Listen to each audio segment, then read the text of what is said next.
Hello मेरे प्यारे बच्चों, आज की इस वीडियो में हम लोग क्लास 10 साइंस के सबसे महत्वपूर्ण टॉपिक को देखने वाले हैं जो आपके बोर्ड एग्जाम में हर साल 3 नंबर में पूछा आता है।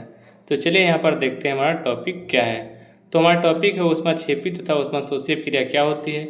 ये आपके बोर्ड एग्जाम में हर साल 3 नंबर में पूछी जाती है। तो अब चलिए एक एक करके यहाँ पर सभी को समझते हैं। तो पहला यहाँ पर आप लोग हेडिंग लगाएंगे, जो पहली अपक्रिया है वो हमारी है ऊष्माक्षेपी अपक्रिया। इसको इंग्लिश में कहते हैं एक्सोथर्मिक रिएक्शन। अब इसको हम लोग समझते हैं होती क्या है।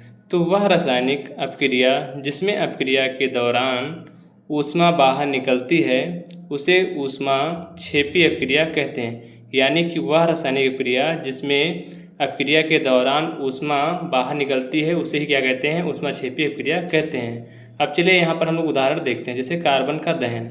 अब इसको हम लोग रिएक्शन के साथ समझते हैं। तो सबसे पहले यहाँ पर हम लोग देखेंगे जो हमारा कार्बन है वो ऑक्सीजन के साथ कैसे क्रिया करके कार्बन डाइऑक्साइड बनाता है। तो चलिए यहाँ पर समझते हैं।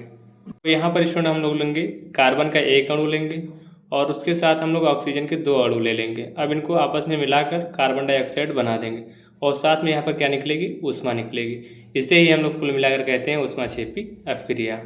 अब इसके बाद सेकेंड एग्जाम्पल देखते हैं। तो जब यहाँ पर अम्ल और क्षार की अपक्रिया कराते हैं तो देखते हैं यहाँ पर ऊष्मा निकलती है। तो HCl प्लस NOH यानी कि हाइड्रोक्लोरिक अम्ल और सोडियम हाइड्रोक्साइड की जब क्रिया कराएंगे तो यहाँ से हमारा बन जाएगा जो NaCl हो जाएगा और H2 आपस में मिल जाएंगे तो NaCl और H2O बाहर निकल जाएगा। तो यहाँ पर बनेगा NaCl यानी कि नमक बन जाएगा और OH मिलकर बना लेंगे यहाँ पर जल। तो यहाँ पर बन जाएगा नमक जल और साथ में क्या निकलेगी, ऊष्मा निकलेगी।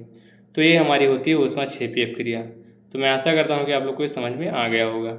अब इसके बाद सेकेंड अपक्रिया देखेंगे, यानी कि दूसरी अपक्रिया जो है उसको हम लोग यहाँ पर समझते हैं। तो यहाँ पर हेडिंग आप लोग लगाएंगे, सेकेंड अपक्रिया का नाम है ऊष्माशोषी अपक्रिया। इसको इंग्लिश में कहते हैं एंडोथर्मिक रिएक्शन।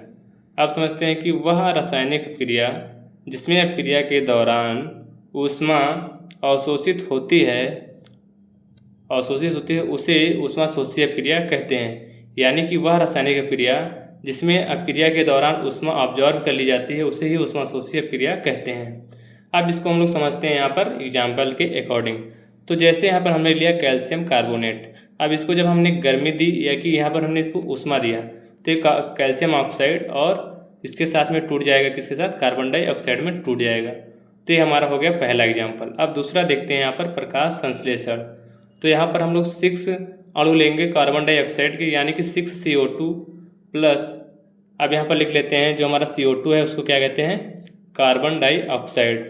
तो लिखते हैं यहाँ पर कार्बन डाइऑक्साइड और साथ में यहाँ पर हम लोग ले लेंगे 6 CO2 प्लस 6 H2O और साथ में सूर्य का प्रकाश रहेगा हमारे यहाँ पर।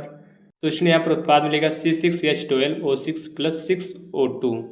तो ये हमारा कुल मिलाकर हो जाएगी ऊष्माशोषी अपक्रिया। तो आप लोग इसका स्क्रीनशॉट कर लीजिए। यहाँ पर जो हमारी पहली अपक्रिया थी इसका भी और इसका भी, ये दोनों का कर लीजिए और इसको आप लोग याद कर लीजिएगा, आपको बोर्ड एग्जाम में हर साल पूछा जाता है।